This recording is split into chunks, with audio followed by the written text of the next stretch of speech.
Welcome to big bang. This is Satish. 16 MP స్థానాలు గెలిచి కేంద్ర సర్కార్ ఏర్పాటులో టీడీపీ కీలకంగా మారింది. దీంతో టీడీపీకి బీజేపీ ఏ పదవి ఇస్తుందన్న అంశంపై ఆసక్తి నెలకొంది. ముందుగా స్పీకర్ పదవి టీడీపీకి ఇస్తారన్న ప్రచారం జరగగా స్పీకర్తో పాటు కీలక శాఖలు తమ వద్దే ఉంచుకోవాలని బీజేపీ హైకమాండ్ భావిస్తున్నట్టుగా సమాచారం. కేంద్ర సర్కార్ ఏర్పాటులో కీలకం కావడంతో ఇటు టీడీపీ కూడా తమకు కావాల్సిన దానిపై బీజేపీతో చర్చలు జరుపుతోంది. దీంతో బీజేపీ హైకమాండ్ టీడీపీకి ఏం పదవులు ఇస్తారన్న దానిపై సస్పెన్స్ కొనసాగుతోంది. మరోవైపు ఏపీ కేబినెట్లో మంత్రి పదవుల కోసం టీడీపీలో పోటీ నెలకొంది. లోకేష్ కేబినెట్లో చేరుతారని ప్రచారం జరుగుతుండగా జనసేనకు 3 నుంచి 4 బెర్తులు ఇచ్చే ఛాన్స్ ఉంది. ఎన్డీఏ సర్కార్లో టీడీపీకి పదవులు, ఏపీ కేబినెట్లో మంత్రి పదవుల పోటీపై ఇవాళ బిగ్ బ్యాంగ్ డిబేట్లో మాట్లాడబోతున్నాం. చర్చలో పాల్గొంటున్నారు తెలుగుదేశం పార్టీ జాతీయ అధికార ప్రతినిధి జ్యోత్స్న గారు, అలాగే జాతీయ విశ్లేషకులు పెంటపాటి పుల్లారావు గారు, మరకాసేపట్లో బీజేపీ నేత బాజీ గారు డిబేట్లో జాయిన్ కాబోతున్నారు. జ్యోత్స్న రాణి గారు, ఆల్రెడీ క్యాబినెట్లో చేరడానికి తెలుగుదేశం పార్టీ ఆల్రెడీ సిద్ధమైపోయిన వాతావరణం, అంటే ఎన్ని బెర్తులు మీరు ఆశించే అవకాశం ఉంది? అంటే ఆంధ్రప్రదేశ్ గత 10 ఏళ్లలో విభజన తర్వాత ఏర్పడిన నష్టాన్ని పోర్చడానికి కీలక శాఖలు తీసుకుంటే ఆంధ్రప్రదేశ్ ప్రయోజనాలు కూడా మేలు జరుగుతుందన్నది ఇప్పుడు పెంటపాటి పుల్లారావు గారు లాంటి కొందరు విశ్లేషకులు కానీ మరికొంతమంది మాట్లాడుతున్న అంశం. ఈ నేపథ్యంలో ఏం ఎక్స్పెక్ట్ చేయొచ్చు, ఏం జరగచ్చు, మీ అంచనా ఏంటి? ముందుగా మీకు పుల్లారావు గారికి మన ప్రేక్షకులందరికీ నా నమస్కారాలండి. నమస్తే అండి. ఇప్పుడు బేసికల్ గా మొన్న జరిగింది మొదటి మీటింగ్ ఎన్డీఏ. అవును. ఇవాళ ఏదైతే అందరు ఎంపీలు కలిసి ఓవరాల్ గా అంటే రేపు మోదీ గారి ప్రమాణ స్వీకారానికి సంబంధించి ఆయన ఎన్నుకోవడానికి సంబంధించినటువంటి మీటింగ్ ఉంది. సో డెఫినెట్ గా going further down the lane ఏ రకమైనటువంటి డెలిబరేషన్స్ జరుగుతాయనేటువంటిది చూసాం. కానీ ఇక్కడ ఒక విషయం చాలా ఇంపార్టెంట్ సతీష్ గారు. తెలుగుదేశం పార్టీకి ఇందాక మీరు ఓపెనింగ్ స్టేట్మెంట్ లో చెప్పినట్టుగా మేము లోక్సభ స్పీకర్ గా కూడా మా పార్టీ ఎంపీ ఒకసారి చేస్తున్నారు బాలయోగి గారు. అలానే కనుక మనం తీసుకుంటే సెంట్రల్ కేబినెట్ లో ఎన్డీఏ ప్రభుత్వంలో మేము 2014లో మినిస్టీరియల్స్ చేసినటువంటి వాళ్ళమే.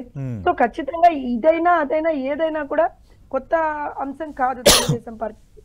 రెండో అంశం ఏంటి అంటే ఇవాళ రోజున ఎన్డీఏ అంటే కూటమి ప్రభుత్వంగా మేము ఇవాళ రోజున ఆంధ్రప్రదేశ్ లో వచ్చిన తర్వాత కొన్ని బేసిక్ ప్రయారిటీస్ అంటున్నాను నేను వీటిని. సో మేము ఏదో భర్తలకో ఇంకోటో కాదు. ఇక్కడ బేసిక్ ప్రయారిటీస్ ఏంటి రాష్ట్రానికి? మీరు అన్నట్టుగా పుల్లారావు గారు ఇలాంటి పెద్దలు చెప్తున్నట్టుగా కొంత ఏదైతే మనం నష్టపోయామో ఈ గత 10 సంవత్సరాల్లో దాన్ని ఏ రకంగా మనం ఇవాళ రోజున ఇచ్చేసుకోగలం. And especially for the last 5 years 5 సంవత్సరాల నుంచి రాజధాని లేని రాష్ట్రంగా మనం ఎలా మిగిలిపోయాం, పోలవరం ఎలా కంప్లీట్ చేసుకోలేకపోయాం, రాష్ట్రంలో ఇన్ఫ్రాస్ట్రక్చరల్ డెవలప్మెంట్ ఎలా చేసుకోలేకపోయాం, ఏ విధంగా అయితే జాబ్ క్రియేషన్స్ ఇవన్నీ ఎలా చేసుకోలేకపోయాం, వీటన్నిటి మీద మా అంటే మెయిన్ అండ్ ప్రైమ్ ఫోకస్ దాని మీద ఉందండి. ఎందుకనంటే ఇవాళ రోజున అమరావతి రాజధాని అని మేము చెప్పాం కదండి 2014 నుంచి 2019లో మా ప్రభుత్వం ఉన్నప్పుడు. సో ఆ తర్వాత వచ్చినటువంటి 5 సంవత్సరాల్లో అమరావతి ఎక్కడికి పోయింది? కేంద్రం రాజధాని పేరుతో కొన్ని నిధులు కూడా ఇచ్చింది. నేను అదే చెప్తున్నాను, రాజధాని లేని రాష్ట్రంగా ఇవాళ మిగిలిపోయింది కదా. ఇక్కడ నేను అంటే it might sound little bit rude కానీ సతీష్ గారు 5 సంవత్సరాల్లో కేంద్రం డబ్బులు ఇచ్చింది కదా, ఇవ్వలేదని అనలేం కదా, ఇచ్చింది కదా కేంద్రం డబ్బులు. మధ్యలో ఏవైతే పెండింగ్ కూడా అవి కూడా కేంద్రం ఇచ్చింది కదా. విపరీతమైనటువంటి అప్పులు ఇక్కడ అక్కడ ఈ కార్పొరేషన్ ఆ కార్పొరేషన్ లెక్క పత్రాలు లేకుండా అప్పులు తెచ్చారు కదా, లక్షల కోట్ల అప్పులు. మరి అలాంటప్పుడు అమరావతిలో ఎంత డెవలప్మెంట్ జరిగిందండి? సరే మీరు వాళ్ళు అనుకున్నటువంటి 3 రాజధానులే అన్నా కూడా ఆ 3 రాజధానుల్లో అమరావతి ఉంది కదా. అవును. మరి అమరావతిలో ఎంతో కొంత డెవలప్మెంట్ జరగాలి కదా. దౌర్భాగ్యం ఏంటంటే అమరావతిలో ఆ రోజున మేము వేసిన రోడ్లనే తవ్వుకుపోయినటువంటి పరిస్థితి చూసాం. ఒక్కిటికే లేదు సతీష్ గారు. దాంతో పాటుగా మా ప్రభుత్వ హయాంలో పోలవరాన్ని మేము 72% కంప్లీట్ చేసుకున్నాం. వీళ్ళు వచ్చిన తర్వాత కనీసం 1-2% కూడా కంప్లీట్ చేయలేకపోయారు. సో ఇలాంటి these are all basic priorities అన్నమాట. ఈ బేసిక్ ప్రయారిటీస్ ని పూర్తి చేసుకుంటూ మెయిన్ గా ఇంకోటి ఏమైపోయింది అని అంటే ఒక అప్పుల ఊబిలో ఇవాళ రోజు రాష్ట్రం ఉండిపోయింది, కూపన్ లాగా తయారైపోయింది.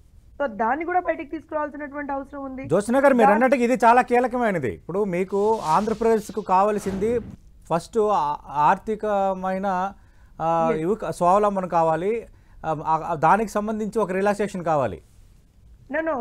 అందుకు నిన్నటి నుంచి కొన్ని వార్తలు నడుస్తున్నాయి, మరి ఎంతవరకు వాస్తవమో తెలియదు కానీ కేబినెట్ బెర్తులతో పాటు స్పెషల్ ఫైనాన్షియల్ ప్యాకేజ్ ప్రకటిస్తారు ఆంధ్రప్రదేశ్కు కేంద్రం అని కొన్ని వార్తలు చక్కెరలు కొడుతున్నాయి. సతీష్ గారు, ఇక్కడ ఒక చిన్న మాట చెప్తానండి. ఒకటి ఏం జరిగింది అంటే 5 సంవత్సరాల్లో ఒక భయంకరమైనటువంటి financial miss management, economic miss management. దయచేసి దీన్ని మనం అర్థం చేసుకోవాలి. డబ్బులు ఎక్కడి నుంచి వచ్చాయి, ఎటు వెళ్ళాయి? ఇప్పుడు కేంద్రం ఇచ్చింది, ఎక్కడ పోయాయి డబ్బులు? రాజధానికి కూడా కేంద్రం ఇచ్చింది కదా, పోలవరం పునరావాసం దీని కింద కేంద్రం ఇచ్చింది కదా, ఇంకో దాని కింద కేంద్రం ఇచ్చింది కదా. సో ఎక్కడ పోయాయి డబ్బులు? నేషనల్ డిజాస్టర్ రిలీఫ్ ఫండ్ దగ్గర నుంచి కూడా డబ్బులు ఉన్నాయి మనకి. ఎక్కడ పోయాయి డబ్బులన్నీ? మరి ఇవన్నీ వెలికితీస్తారా మీరు? సార్ డెఫినెట్ గా మిస్ మేనేజ్మెంట్ అయితే సరి చేయాల్సినటువంటి అవసరం ఉంది కదా సతీష్ గారు. ఎప్పుడైతే మిస్ మేనేజ్మెంట్ ని మనం సరి చేస్తామో ఒక ఫైనాన్షియల్ డిసిప్లిన్ లోకి, ఆర్థిక స్వావలంబనం ఒక్కొక్క నిమిషం పక్కన పెట్టాలి sir. First of all there is no financial discipline in the state of Andhra Pradesh for the past 5 years. నిన్న కూడా మీ పార్టీ అధినేత ఒక వ్యాఖ్య చేశారు. మారిన చంద్రబాబును చూస్తారు, అధికారుల పాలన కాదు ప్రజాపాలన అందిస్తాను అన్నారు. చాలా రకాల కోణాలు ఉన్నాయి అందులో, ఖచ్చితంగా అది కూడా మనం చూడబోతున్నాం. షేక్ బాజీ గారు ఆల్రెడీ కేంద్ర కేబినెట్లో చేరబోతున్నారు. మనకు తెలుసు ఆల్రెడీ 99లో ఎన్డీఏలో ఉన్న వాతావరణం చాలా కీలకంగా వ్యవహరించారు, కానీ అప్పుడు కేంద్ర కేబినెట్లో ఏదో ఒక స్పీకర్ పదవి మాత్రమే తీసుకున్నారు. అంతకుముందు అంటే యునైటెడ్ ఫ్రంట్ ఆ ప్రభుత్వాల్లో కేంద్ర మంత్రులుగా ఉన్నారు. దేవేగౌడ ప్రధానిగా ఉన్నప్పుడు ఎర్రవనాయుడు కానీ, ఉమ్మారెడ్డి వెంకటేశ్వర్లు, బోళ్ళ బుల్లిరామయ్య, ఇలా ఒక నలుగురు కేంద్ర మంత్రులుగా పనిచేసిన నేపథ్యం తెలుగుదేశం పార్టీకి ఉంది. మళ్ళీ ఇప్పుడు కేంద్ర కేబినెట్లో తెలుగుదేశం పార్టీ కీలకం కాబోతుంది. అలాగే కీలక శాఖలు తీసుకుంటే మంచిదన్న ఒక ప్రచారం కూడా జరుగుతుంది. అదొక ఎత్తు. రెండోది ఒక తీపి కబురు అయితే ఉండబోతుంది అంటున్నారు. నిజంగా ఎక్స్పెక్ట్ చేయొచ్చా? ప్రస్తుత తరుణంలో ఆంధ్రప్రదేశ్కి ఒక మంచి ఛాన్స్ వచ్చింది.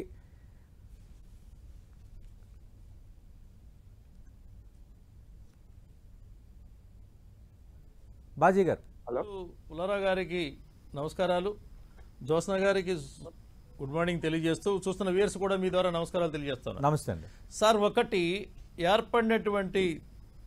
ఏర్పడినటువంటి ఎన్డీఏ ప్రభుత్వం రాష్ట్రాన్ని ఒక కోణంలో, కేంద్రాన్ని ఒక కోణంలో చూడాలి సార్. కేంద్రంలో చేసేటువంటి ఎన్డీఏ ప్రభుత్వం యొక్క ఆలోచన మొత్తం భారతదేశాన్ని సంబంధించినటువంటి అంశాలతో పాటుగా దేశాన్ని, ప్రపంచాన్ని ముంచేటువంటి కార్యక్రమంతో పాటుగా అనేక సంస్కరణలు గత 10 సంవత్సరాల్లో ఏ విధంగా అయితే నరేంద్ర మోడీ గారి యొక్క సారథ్యంలో జరిగినాయో, భారతీయ జనతా పార్టీ ఆలోచన సరళి ప్రకారం దేశ అభివృద్ధి భాగంలో ఉండడానికి చేసిన ప్రయత్నం ఏదైతే జరిగిందో అన్ని చోట్ల కూడా ఈ రోజున భారతీయ జనతా పార్టీ ఆశీర్వదించబడింది. కొన్ని చోట్ల ఏదైతే ఉందో ప్రజలు గుర్తెరగమని చెప్పని కొన్ని సూచనలు చేయడం జరిగింది. ఆంధ్రప్రదేశ్ లో మాత్రమే ఇప్పుడు జ్యోత్స్న గారు చెప్పినట్టుగా అభివృద్ధి ఎందుకు ఆగిపోయింది అనేది ప్రజలు గమనించారు, ఆలోచించారు. వచ్చిన అధికారం పగ ప్రతీకారాల పాలనతో కాకుండా చేసినట్టయితే భిన్నంగా ఉండేదేమో, కానీ ఆ పగా ప్రతీకారాలు ప్రజలు గుండెల్లో పెట్టుకుని రాత్రి 1 గంట వరకు ఉండి ఇచ్చినటువంటి తీర్పు ఏదైతే ఉందో ఇది ప్రజా వ్యతిరేకమైనటువంటి పాలనకి ఇచ్చినటువంటి తీర్పు. ఇక్కడ ఆంధ్రప్రదేశ్ ని పునర్నిర్మాణం చేసుకోవాలండి. 20 సంవత్సరాల పాటు వెనకెళ్లిపోయినటువంటి, దాడులకు గురైనటువంటి ఆంధ్రప్రదేశ్ యొక్క సంస్కృతి, దాడులకు గురైనటువంటి ఆంధ్రప్రదేశ్ యొక్క అభివృద్ధి, దాడులకు గురైనటువంటి ఆంధ్రప్రదేశ్ యొక్క ప్రజల ప్రగతి మొత్తాన్ని పునర్నిర్మాణం చేసుకోవాల్సిన పరిస్థితి వచ్చిందండి. దీని ఫలితంగా ఆంధ్రప్రదేశ్ మీ సహకారం అత్యంత కీలకం. మీ సహకారం అత్యంత కీలకం. అలాగే ప్రత్యేక హోదా, విభజన హామీతో చాలా అంశాలపై అడ్రస్ చేయాల్సిన పరిస్థితి కూడా ఉంది. నేను తెలుగుదేశం పార్టీ అడగదని అనటం లేదు, ఖచ్చితంగా తెలుగుదేశం పార్టీ అంశాలను లేవనెత్తుతుంది. కానీ మీరెంత ఫాస్ట్గా రెస్పాండ్ అవుతారు, ఆంధ్రప్రదేశ్ని ఆదుకుంటారనేదే అందరూ ఎదురు చూస్తుంది. మా మిత్రులు, మా భాగస్వాములు, మేము దేశ అభివృద్ధి కాంక్షించేటువంటి ప్రతి పనిలో కూడా కలిసి వచ్చేటువంటి మా అనుంగు సహచరులు తెలుగుదేశం పార్టీ, జనసేన పార్టీ. అదే విధంగా ఆంధ్రప్రదేశ్ రాష్ట్రాన్ని అభివృద్ధి చేయడం కోసం వారు ఏ విధంగా ఊహిస్తే, ఏ విధంగా కావాలంటే ఆ విధంగా ఆంధ్రప్రదేశ్ రూపు దిద్దేటువంటి కార్యక్రమాల్లో ప్రతి అక్షరానికి కూడా నరేంద్ర మోడీ గారి యొక్క అభివృద్ధి తోడవుతుంది. కలిసి ఆంధ్రప్రదేశ్ నిర్మాణం చేసుకుంటాము, ప్రజల ప్రగతి అభివృద్ధి చేస్తాము. ఈ రాష్ట్రాన్ని ఏ విధంగా అయితే నిరుద్యోగం, రైతులు, పారిశ్రామిక, మహిళ, యువకత సంబంధించి, కార్మిక సంబంధించినటువంటి అన్ని అంశాలు ఏవైతే దెబ్బతీశారో వాటినన్నింటినీ కూడా మళ్ళీ మేము కాపాడుకుంటాము. మళ్ళీ వాటిని కలిసి వచ్చేటువంటి అంశాలుగా రాష్ట్రానికి ప్రగతి వేదిక మీద నిలబెట్టేటువంటి ప్రయత్నం చేస్తాం. ఇవాళ చంద్రబాబు నాయుడు గారి యొక్క అనుభవం రాష్ట్రానికి అవసరం. అటువంటి పద్ధతిలో, అదేవిధంగా యువతని ఇవాళ ఉరకలెత్తించేటువంటి పరిస్థితిలో, యువత యొక్క ఉపాధి కల్పించేటువంటి పరిస్థితిలో, వాళ్ళకు ఉద్యోగాలు కల్పించేటువంటి పరిస్థితిలో, జాగృతమైనటువంటి సమాజాన్ని నిద్రాణ వ్యవస్థ నుంచి లేపేటువంటి పరిస్థితిలో కూడా ఇవాళ పవన్ కళ్యాణ్ గారి యొక్క సహచర్యం అధికారంలో అవసరం. ఇక్కడ చేసేటువంటి ప్రతి పనికి కూడా నరేంద్ర మోడీ గారి యొక్క అండదండలు అవసరం. జరిగిన ఎన్నికలు ఏ విధంగా జరిగాయో పాలన కూడా అదే విధంగా జరుగుతాయండి. రైట్. పెంటపాటి పుల్లారావు గారు, అటు బీజేపీ అలాగే తెలుగుదేశం పార్టీ జోష్న గారు చెప్తున్నారు, ఖచ్చితంగా ఆశిస్తున్నాము ఆంధ్రప్రదేశ్ పునర్నిర్మాణం జరగాలని. ఆంధ్రప్రదేశ్ పునర్నిర్మాణం జరగాలంటే కేంద్ర సహకారం కీలకం, మేము సహకారం కూడా అందిస్తామని షేక్ బాజీ గారు చెప్తున్నారు.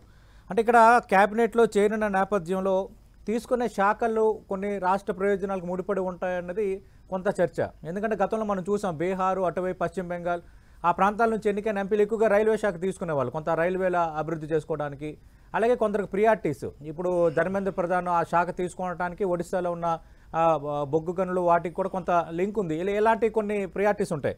అయితే ఇప్పుడు ఆంధ్రప్రదేశ్కు కావాల్సింది ఆర్థిక పరిపుష్టి, విభజన హామీలు నెరవేర్చడం, అలాగే రాజధాని నిర్మాణంకు సంబంధించి భారీగా నిధులు సమీకరించుకోవటం, అలాగే కొంత మిగతా అంశాలని అభివృద్ధి చేయటం. ఈ కోణంలో తెలుగుదేశం పార్టీ ఎలాంటి శాఖలు తీసుకుంటే బాగుంటుంది, ఎలాంటి వాటిని అడిగితే బాగుంటుంది, మీ అంచనా ఏంటి? ఒకటి కీలకం కీలకం కీలకం చాలా సార్లు అందరూ చెప్తూ వింటున్నాను. కీలకం మంత్రులు కావాలి, తెలుగుదేశానికి చాలా కీలకం. కీలకం అంటే వాళ్ళకి ఇవ్వకపోతే ప్రమాదం తీసుకొస్తారా ప్రభుత్వం కంటే. నిన్న రాత్రి నుంచి 292 నుంచి 300 దాటిపోయింది ఎవరికి, బీజేపీ సపోర్ట్. ఇంకా కీలకం తగ్గిపోయి ఇంకా వెళ్ళిపోతారు, 310 అలా వెళ్ళిపోతారు. పక్కన ఒక రిజర్వ్ లో 4 కూడా ఉన్నారు ఎంపీ. ఇప్పుడు దేని మీద ఆధారపడతారంటే, ఇది ఒక సంతలోకి వెళ్ళి బ్యారెన్ చేసినట్టుగా అయితే లెక్క పెట్టే మనిషి మోడీ కాదు. చంద్రబాబు నాయుడు గారు కూడా అది చేయడు. చాలా రిఫైన్డ్ గా ఆయనకున్న అనుభవం, 2014 నుంచి 19 వరకు ఉన్న అనుభవం, ఇప్పుడు ఇంకా అనుభవం వచ్చింది. చాలా కేర్ఫుల్ గా, చాలా సొఫిస్టికేటెడ్ గా, మర్యాదగా చేస్తారని నేను భావిస్తాను. Speaker out to the question, railways out to the question. ఎలాగిస్తారు? 16 మంది ఎంపీలు ఉన్నారు. 16 మంది ఎంపీలకి 200, 250 బీజేపీకి ఉన్నారు. రాజ్యసభలో 100 మంది ఉన్నారు. మీరు మర్చిపోతున్నారు, రాజ్యసభలో 100 మంది ఉన్నారు. ఆయనకు కూడా ఇవ్వాలి కదా. జయశంకర్కి ఇవ్వాలా వద్దా ఫారెన్ అఫైర్స్? గడ్కరీకి రోజు ఇస్తారు అనుకుంటున్నా. అందువల్ల ఇదంతా ఏమొస్తుంది ఆంధ్రప్రదేశ్ కంటే, ఆయన ట్యాక్ట్ఫుల్నెస్, ఆయన డిప్లొమసీతో ఓపెన్ గా అడగకుండా క్వైట్ గా మాట్లాడితే ఏదైనా ఇస్తారు ఆయన అడిగేది. ఎందుకంటే ఆయనకున్న సీనియారిటీకి తప్పకుండా ఆయన ఉన్న అవసరం ఇద్దరికి ఉన్నది. చంద్రబాబు నాయుడు కూడా ఒక స్టేబుల్ గవర్నమెంట్ సెంటర్ లో కావాలి కదా. ఏదో ఇంకో గవర్నమెంట్ వచ్చి ఖాళీగా ఒరికి కదికి వెళ్ళిపోయే గవర్నమెంట్ అయితే ఆయన ఆంధ్రప్రదేశ్ లో ఏం చేస్తాడు? ఒక స్టేబుల్ గవర్నమెంట్, 5 సంవత్సరాలు, మంచి సంబంధం, గౌరవం అంటే ఆయనకి మంచిది. సో నేను అనుకుంటున్నా, ఈ డిమాండ్స్ 5 కావాలి, 6 కావాలి, ఎవరో స్పోక్స్ పర్సన్స్ కూడా కొంచెం జ్యోత్స్నా గారికి తెలుసు అలా చెప్పటం, అది ఒక బ్యాడ్ సిగ్నల్ ఇచ్చింది అందరికి. ఓహో ఇదా అని. అది తగ్గిపోతుంది అనుకుంటున్నా ఈవేళ నుంచి. ఎందుకంటే జరగదు. నరేంద్ర మోడీ దేవేగౌడ కాదు, నరేంద్ర మోడీ గుజరాల్ కాదు, నరేంద్ర మోడీ పివి నరసింహారావు కూడా. కానీ పివి నరసింహారావు చాలా గొప్పగా చేశారు. అది 220 మంది ఎంపీలతో 5 సంవత్సరాలు గడిపాడు. అది మనం మర్చిపోకూడదు. అందువల్ల కొంచెం మీరు అడిగే క్వశ్చన్కి చంద్రబాబు నాయుడు గారు లౌక్యంగా, సైలెంట్ గా ఏమడిగితే అది ఇస్తారు. ఆయన మంచి పని చేద్దాం వస్తున్నానంటే ఇచ్చేస్తారు. సెంట్రల్ గవర్నమెంట్ లో ప్రధానమంత్రి సంతకం పెట్టక్కర్లేదు, ఆఫీసర్స్ ద్వారా డీల్ చేస్తే ఇచ్చేస్తారు. చిన్న చిన్న మార్పులు ఆయన తెచ్చుకుంటే పెద్ద పెద్ద ప్రయోజనాలు వస్తాయి ఆంధ్రప్రదేశ్. కానీ ఒక లిస్టు, మాకు ఇన్ని గవర్నర్లు ఇవ్వండి, ఇవన్నీ వెళ్తే మెల్లిగా బిగిసిపోతా వస్తారు. ఎందుకంటే మోడీ తత్వం తెలుసు నాకు. ఆయన చక్కగా కలిసి పనిచేస్తారు, దానికి ఏం ప్రాబ్లం ఉండదు. చాలా మంది అనుకున్నారు స్ట్రాంగ్ మ్యాన్ కదా, పనిచేయడం చాలా లౌక్యంగా పనిచేస్తాడు, దానికి ఏం ప్రాబ్లం ఉండదు. సో ఎదురు చూడదు. కానీ 2014, 2019 పరిస్థితితో పోలిస్తుంటే ఇప్పుడు డిఫరెంట్ కదా. ఇప్పుడు ఖచ్చితంగా జేడీయూ, టీడీపీ చాలా కీలకంగా ఉన్న పరిస్థితి. గతంలో మిత్రపక్షాల సహకారం లేకుండానే ఎన్డీ ఇండివిజువల్గా, భారతీయ జనతా పార్టీ ఇండివిజువల్గా సీట్లు గెలుచుకున్న పరిస్థితి. నిజంగా ఇప్పుడు కూడా మోడీ తీరు అలాగే ఉంటుంది అనుకోవాలా? మోడీ తీరు అంటే నితీష్ కుమార్ కి 12 మంది ఎంపీలు ఉన్నారు. అవును. తెలుగుదేశానికి ఎంతమంది ఉన్నారు? 16. ఏమన్నా కొండంత తేడా కాదు కదా. మన చిరాగ్ పాస్వాన్కి 5 ఎంపీలు ఉన్నారంటే దాదాపు 50%. ఎవరో 50 అంటే ఒక 40% ఉన్నారు ఆయన తెలుగుదేశం బలం. వాళ్ళందరూ మాకు రైల్వేలు కావాలి, మా మాట వినకపోతే కీలకం అనే సైన్ వాడి కీలకం అనేది ఏంటంటే నువ్వు చేయకపోతే వెళ్ళిపోతాం అని సైన్ వర్డ్ చేస్తున్నారు. అందువల్ల అది తగ్గిస్తారేమో అని నేను భావిస్తున్నాను. తప్పకుండా జరుగుతుంది, కానీ ఇది కీలకం కాదు. ఇంకా ఆయన కూడా నేను కూడా ఎక్కడ వినలేదు నిన్నటి నుంచి చంద్రబాబు నాయుడు గారు వినలేదు.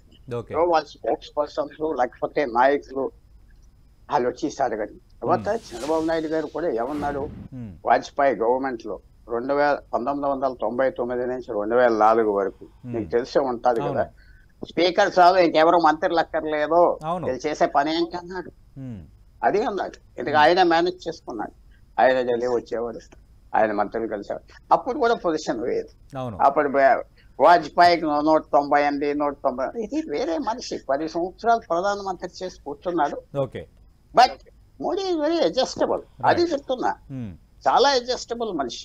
ఎందుకంటే ఆయన కేబినెట్ తో ఫుల్ పవర్స్ ఇచ్చాడు. లాస్ట్ 10 సంవత్సరాలు ఇష్టం వచ్చింది చేయటం. కొంతమంది బాగా చేశారు, కొంతమంది నాశనం చేశారు, అది వేరే విషయం. సో నేను అనుకుంటున్నా ఆంధ్రప్రదేశ్ కి ఒక మంచి సిచ్యువేషన్ ఉన్నది. అది కేర్ఫుల్ గా, డిప్లొమాటిక్ గా, చక్కగా పేరవాన్ని కనపడకుండా మంచిగా చేస్తే అన్ని వస్తాయి. రైట్, అడుగుదాం జ్యోత్స్న గారిని. జ్యోత్స్న గారు, ఆంధ్రప్రదేశ్కి మంచి ఛాన్స్ వచ్చింది, చాకచక్యంగా ఓర్పుగా చేసుకుంటే ఖచ్చితంగా ఫలితాలు పాజిటివ్గానే ఉంటాయని. అయితే పుల్లారావు గారు చెప్పిన మాట ఒకటి కరెక్టే, కొంచెం ఆ డిప్లొమసీ ఉండాలనేది. కానీ ఇప్పుడు ఆంధ్రప్రదేశ్ పరిస్థితి వేరు. విభజన తర్వాత గత 10 ఏళ్లలో జరిగిన పరిణామాలు, ఇంకా ఆంధ్రప్రదేశ్కు ప్రత్యేక హోదాతో పాటు మరికొన్ని కావాలనేది ప్రజల కోరిక కూడా. అంటే ఈ నేపథ్యం అనేది ఒకవైపు. రెండోది, మీరు గతంలో ఫ్రంట్ ప్రభుత్వాల్లో ఉన్నప్పుడు అటు పట్టణాభివృద్ధి శాఖ ఎర్రంనాయుడు చేశారు, వాణిజ్య శాఖ బాల్ల బుల్లిరామయ్య, అలాగే కేంద్ర విద్యుత్ శాఖ వేణుగోపాలాచారి, ఇలాంటి కీలక శాఖలు తీసుకున్నారు. అప్పుడు పరిస్థితులు వేరు. కానీ ఇప్పుడు రాష్ట్రానికి తీసుకునే శాఖలు రాష్ట్ర ప్రయోజనాలకు కూడా ఉపయోగపడేలాగా ఉండాలి అనేది కొందరు అంటున్నది. నిజంగా అలాంటి ఆ విషయంలో కొంచెం ఇన్సిస్ట్ చేసే అవకాశం ఉందా తెలుగుదేశం పార్టీ? ఒకటి చెప్తాను సతీష్ గారు, ఇన్సిస్టింగ్ అంటూ ఏమీ ఉండదండి. మేము అలయన్స్ పార్ట్నర్స్ గా మేము ఇవాళ రోజున ఎన్డీఏ కూటమిగా మేము ఎన్నికలకు వెళ్ళాం. ఎన్డీఏ కూటమిగా గెలిచాం. మేము అసెంబ్లీలోనూ అలానే గెలిచాం, పార్లమెంట్ లోనూ అలానే గెలిచాం. సో మేము బీజేపీ, జనసేన పార్టీ ముగ్గురం కలిసి మేము ఎన్నికలకు వెళ్ళాం. ఎన్డీఏ కూటమిగా మేము గెలిచామండి. ఇప్పుడు ఒక కూటమిగా గెలిచినప్పుడు ఖచ్చితంగా మ్యూచువల్ అండర్స్టాండింగ్ తో మేము పనిచేస్తున్నాం. మ్యూచువల్ గా ఇంకొకటి క్లియర్ గా చెప్తాను, మాది స్టేట్ సెంట్రిక్ పార్టీ అండి. అంటే మాకు ఆంధ్రప్రదేశ్ రాష్ట్ర అభివృద్ధి చాలా ముఖ్యం. At the same time Chandrababu Naidu గారికి ఒక బ్రహ్మాండమైనటువంటి విజన్ ఉందండి. దేశం కోసం ఉంది, రాష్ట్రం కోసం ఉంది. విజన్ 2047. సో ఖచ్చితంగా ఈ రెండు అంటే అకంప్లిష్ అవ్వాలి అని అంటే కేంద్ర సహకారం కావాలి. ఒక బ్రహ్మాండమైనటువంటి పాత్ర మేము కూడా కేంద్రంలో పోషించాలి. కేంద్ర సహకారం ఇక్కడ రాష్ట్రంలో కావాలి. ఇప్పుడు రాష్ట్రం అభివృద్ధి చెందితేనే కదా కేంద్రం అభివృద్ధి చెందేది. Simple, it's very easy maths అక్కడ. అయితే మీరన్నట్టుగా శాఖలు, ఇందాక పుల్లారావు గారు చెప్పిన మాట అబ్సల్యూట్ గా వ్యాలిడ్ అండి. చంద్రబాబు నాయుడు గారు ఏ రోజున కూడా ఈ పదవో ఆ పదవో, ఇదో అదో, ఈ ప్లమ్ పోర్ట్ఫోలియో ఇదో ప్లమ్ పోర్ట్, ఆ రోజున అట్లా ఎప్పుడు ఆలోచించలేదు ఆయన. ఎప్పుడు అలా ఆలోచించలేదు, ఆలోచించరు కూడా ఆయన ఎంతసేపు కూడా. ఇప్పుడు నేను ఇంత మాట్లాడుతున్నా కదా, ఫస్ట్ ప్రయారిటీ ఏంటండి? ఫస్ట్ ఆఫ్ ఆల్ అయితే రాజధానిని నిర్మించుకోవాలి కదా. That is first priority. రాజధాని మనం నిర్మించుకోలేకపోయాం కాబట్టే రాష్ట్రానికి ఒక్క పెట్టుబడి రాలేదు గత 5 సంవత్సరాలు. సో ఖచ్చితంగా ఇమ్మీడియట్ గా రాజధాని నిర్మాణం అనేటువంటిది చేపట్టాలి. పోలవరం నిర్మాణం కంప్లీట్ చేసుకోవాలి. ఇవి బేసిక్ థింగ్స్ అన్నమాట. సో ఇలాంటి బేసిక్ థింగ్స్ జరగాలి అని అంటే ఒక మంచి కోఆర్డినేషన్ ఉండాలండి. That is what we are trying. And again బేరసారాలు ఇలాంటివి ఏ రోజు తెలుగుదేశం పార్టీ చెయ్యదు. అలాంటి వాటిని మేము ఏ రోజున ఎంకరేజ్ చెయ్యం. కాకపోతే Telugu Desam party, Bharatiya Janata party, Janasena party మూడు కూడా కలిసి పోటీ చేశాం. ముగ్గురికి ఒక విజన్ ఉంది. రాష్ట్రాన్ని ఏ రకంగా డెవలప్ చేసుకోవాలి అనేటువంటి దాని మీద మాకు ఒక క్లియర్ పిక్చర్ ఉందండి. Clear picture. ఇక్కడ ఓన్లీ తెలుగుదేశానికో, ఓన్లీ బీజేపీకో, ఓన్లీ జనసేనకో కాదు. మేము కూటమిలో చేరినప్పుడు కూడా చాలా ఆలోచించి, చాలా మాట్లాడుకొని ఏంటి పరిస్థితి, మనం ఎందుకు కలిసి రావాలి, ప్రజలు ఎందుకు మనం కలిసి రావాలని కోరుకుంటున్నారు అనేది ఆలోచించే కూటమిలోకి వచ్చాం ఎవరైనా సరే. Yes madam. అలాంటి పరిస్థితిలో sir one thing I can assure Satish garu, Baji garu ఉన్నారు, పుల్లారావు గారు ఉన్నారు పెద్దలు, Telugu Desam party, Bharatiya Janata party, Janasena party ముగ్గురం కలిసినటువంటి ఈ కూటమి ద్వారా ఒక బ్రహ్మాండమైనటువంటి ఒక పాలనని మేము రాష్ట్రంలో ఇవ్వబోతున్నాం. అందులో డౌట్ ప్రజలు కోరుకుంటుంది అదే, ప్రజలు కోరుకుంటుంది అదే, తీర్పు ఇచ్చింది అందుకే, తీర్పు ఇచ్చింది అందుకే ప్రజలు కోరుకుంటుంది అదే. కేంద్రంలో కూడా ఒక మంచి పాత్రని, ప్రముఖమా ఇదా అని నేను అనట్లేదు, మంచి పాత్రని అభివృద్ధికి, దేశాభివృద్ధికి అవసరమైనటువంటి ఒక పాత్రని తెలుగుదేశం బాజీ గారు నేను ఇందాక నుంచి అడుగుతున్నది కూడా ఒక్కటే, అంటే ఆంధ్రప్రదేశ్కు మంచి ఛాన్స్ వచ్చింది అన్నది ఒకటైతే, గత 2-3 రోజులుగా నేషనల్ మీడియాలో ఆంధ్రప్రదేశ్ కోసం కానీ అలాగే తెలుగుదేశం పార్టీ, జనసేన గెలుచుకున్న సీట్ల కోసమే ప్రస్థానం రావటం అనేది కూడా వెల్కమ్ చేయాల్సిన పరిస్థితి. ఇది పూర్తిగా అడ్వాంటేజ్గా మారాలి ఏపీకి అనేదే నా విష్.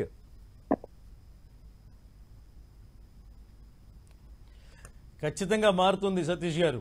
ఇవాళ ఆంధ్రప్రదేశ్ రాష్ట్ర రాజకీయాలు కేంద్రంలో కావలసినంత మోతాదులో వారి యొక్క పాత్ర పోషిస్తే ఆంధ్రప్రదేశ్ యొక్క ప్రజలు ఆనందంతో సంతోషిస్తారండి.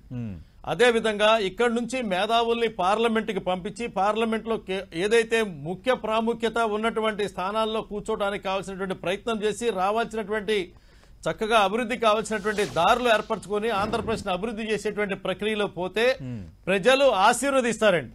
ప్రజలు ఏం కోరుకుంటున్నారంటే అభివృద్ధి మేలు చేసేటువంటి ప్రభుత్వం కావాలని కోరుకుంటున్నారు. అదే సమయంలో ప్రజల్ని ఎక్కడన్నా ఇబ్బంది పెట్టినా అంతకు 2 ఇంతలు గుర్తు పెట్టుకుంటారని కూడా హెచ్చరిస్తా ఉన్నారు. ఇవాళ రాష్ట్రం అడుగులు వేల్చినటువంటి తీరు, కూల్చిన ప్రజావేదికని పునర్నిర్మాణం దగ్గర నుంచి, తాకట్టు పెట్టినటువంటి సచివాలయం నిడిపించుకునే ప్రక్రియ దగ్గర నుంచి, ఆనాడు చంద్రబాబు నాయుడు గారు దిగిపోయినప్పుడు ఇచ్చినటువంటి పోలవరానికి 8,000 కోట్ల నుంచి తర్వాత వచ్చిన ప్రభుత్వానికి ఇచ్చినటువంటి 17,000 కోట్ల వరకు ఇచ్చినటువంటి నిధుల గారి దగ్గర నుంచి ఈ రాష్ట్రంలో సమస్యంగా పెండింగ్ చేసినటువంటి అబద్ధానికి నిజానికి మధ్య పునఃసమీక్ష జరగాలండి. కేంద్రం మీద బురద జల్లేటువంటి రాజకీయాలు పోయేటువంటి పరిస్థితి వచ్చి కేంద్రాన్ని రాష్ట్రాన్ని కలిపి ఉమ్మడిగా ఒక ప్రాంతంగా ఆలోచించేటువంటి తీరు రావాలి. అప్పుడే ఖచ్చితంగా అభివృద్ధి చెందిద్దండి. ఎప్పుడైతే వ్యత్యాసాన్ని ఆ యొక్క భేదాన్ని సృష్టిస్తామో దానివల్ల ఎవరొకళ్ళు బలైపోతారు. ఎస్ అండి. ఇవాళ రాష్ట్రం మీద బురద జల్లడానికి ప్రయత్నం చేసినటువంటి జగన్మోహన్ రెడ్డి గారిని నమ్మలా ప్రజలు. కేంద్రం మీద నరేంద్ర మోడీ గారి మీద రాళ్లేయడానికి ప్రయత్నం చేసినటువంటి జగన్మోహన్ రెడ్డి గారిని ఆఖరి దశలో నమ్మలా. అవినీతి రహితమైనటువంటి పాలన నరేంద్ర మోడీ గారి పట్ల ప్రజలు మక్కువగా ఉన్నారు. దేశాన్ని అభివృద్ధి పదంలో నడిపించిన నరేంద్ర మోడీ గారి పట్ల, ఎన్డీఏ పట్ల, చంద్రబాబు నాయుడు గారి నాయకత్వం పట్ల, పవన్ కళ్యాణ్ గారి యొక్క విశ్వాసం పట్ల ప్రజలు అనుకూలంగా ఉన్నారు కాబట్టి బ్రహ్మాండమైన తీర్పు ఇచ్చారు. ఖచ్చితంగా పుల్లారావు గారిని అడుగుదాం. పుల్లారావు గారు, ఓకే, ఏ అంశాలు ఏ విధంగా ఉన్నా ఇప్పుడు కేంద్రం ఇమీడియట్గా ఆంధ్రప్రదేశ్కి ఏం చేయాలి? ఖచ్చితంగా తెలుగుదేశం పార్టీ ఇన్సిస్ట్ చేస్తుంది, ఇద్దరి మధ్య సమన్వయంతో ఖచ్చితంగా ఆంధ్రప్రదేశ్కి మేలే జరుగుతుంది, చేస్తామని బాజీ గారు కూడా చెప్తున్నారు. ఖచ్చితంగా ఇది good positive sign for Andhra Pradesh development. ఇప్పటికిప్పుడు కేంద్రం ప్రియారిటైజ్డ్గా ఏపీకి ఏం చేస్తే బాగుంటుంది బ్రీఫ్గా? ఫస్ట్ అండ్ ఫార్మోస్ట్ ఏంటంటే ఏపీ మంచి సంబంధం మెయింటైన్ చేసుకోవాలి నరేంద్ర మోడీ గారితో. మంచి సంబంధం అంటే ఇదేదో బార్గెనింగ్ టాక్టిక్స్ ఇవన్నీ కాకుండా మంచిగా కన్స్ట్రక్టివ్ గా ఉంటే అన్ని చేస్తారు. చంద్రబాబు నాయుడు గారికి ఆ ఎక్స్పీరియన్స్ ఉన్నది. అది ఏదో పెద్ద ఐడియాకి వెళ్ళొద్దని చెప్తాను జ్యోత్సనా గారు, ఏదో పెద్ద ఐడియా. ఒక చిన్న విషయం చెప్తున్నాను. 2015లో 50,000 ఎకరం నుంచి 1,00,000 ఎకరం తీసుకున్నారు ల్యాండ్ అక్విజిషన్ పోలవరం ప్రాజెక్ట్. ఇప్పుడు వరకు పూర్తిగా డబ్బులు ఇవ్వలేదు. 10 సంవత్సరాలు అయిపోయింది. జగన్మోహన్ రెడ్డి గారు ఇవ్వలేదు, చంద్రబాబు నాయుడు గారు ఇవ్వలేదు. చిల్లర డబ్బులు ఇచ్చారు, 2 లక్షలు 2 లక్షలు. అలాంటి అడిగితే సెంట్రల్ గవర్నమెంట్ డబ్బు ఇస్తుంది. నిర్మాణం అంటే సిమెంట్, కాంక్రీటు, కాంట్రాక్టర్స్ కాదు, ప్రజలు చూసుకోవాలి. అది ఆయన చేస్తారు ఈ టర్మ్ లో అని నేను చాలా ఆశిస్తున్నా. నరేంద్ర మోడీ గారు ఏమన్నారంటే, నాతో ఒకసారి స్టేట్ ఏం పంపించినా చేస్తాను, అది పంపించకపోతే ఏం చేస్తానని నాతో 2017లో చెప్పడం కూడా జరిగింది. సో అలాంటి ఆశిస్తున్నా. ఆయన కొత్త చంద్రబాబు నాయుడు గారు ఇలాంటి విషయాలు సెటిల్ చేస్తే చాలా పెద్ద పేరు వస్తుంది. People will be very happy. పెద్ద పిక్చర్కి వెళ్ళారు ఎంపీల సమావేశంలో. నేను మారిన మనిషిని, ఇక్కడ నుంచి ప్రజాపాలన చూస్తారు, ప్రజా సమస్యల ప్రధాన ఎజెండా, ఇంకా వేరేది ఏమీ లేదు, మీరు కూడా అదే దృక్కోణంతో అదే దృష్టితో ఉండండి అని. అది చాలా ఎక్స్పీరియన్స్ ఉన్నది. లాట్ ఆఫ్ ఎక్స్పీరియన్స్, విశేషమైన ఎక్స్పీరియన్స్ ఉన్నది.